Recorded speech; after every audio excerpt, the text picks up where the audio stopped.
Sa pagkamatay ng isang factory worker dahil sa rabies na ibinalita po namin kahapon, patuloy ang paalala ng mga otoridad na huwag baliwalain ang rabies dahil ito po'y lubhang nakamamatay.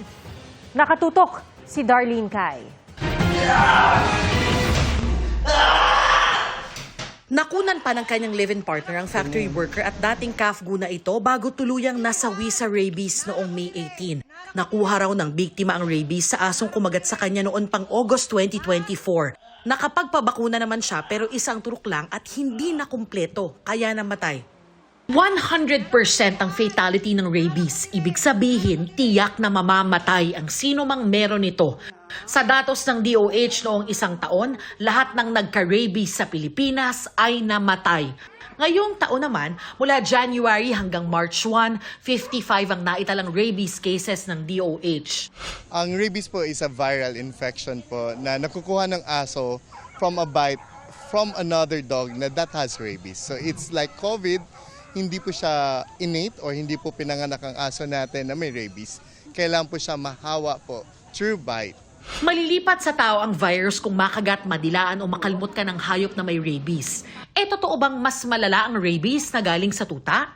It's not true po. It's not true po. Wala pong science. Kung ang nanay po ng aso natin is bakunado at yung matuta po are never exposed to another dog or cat that has rabies, it's safe to say po na maliit ang chances na magkakaroon siya ng rabies. Ayon sa WHO o World Health Organization, 40% ng mga namamatay si rabies, edad 14 pababa.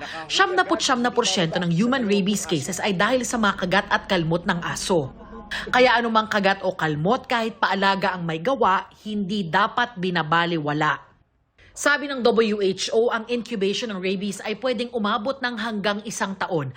Kaya pwedeng ganyan din katagal bago makaramdam ng sintomas ang taong na-infect ng rabies. Mas kilalang sintomas ng rabies ay takot sa tubig, hyperactivity at hallucinations. Pero ayon sa WHO, pwedeng less dramatic at hindi masyadong pansin ang sintomas ng iba, gaya ng unti-unting pagkaparalisa. Oras na madilaan sa sugat, makagat o makalmot ng hayop, hugasang maigi ang sugat sa dumadaloy na tubig sa loob ng 10 minuto.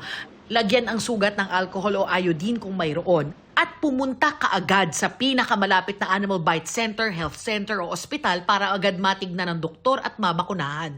Paulit-ulit na hinihimok ng DOH ang publiko na pabakunahan ng anti-rabies ang mga alagang hayop. Para sa GMA Integrated News, Darlene Kai, nakatutok 24 oras.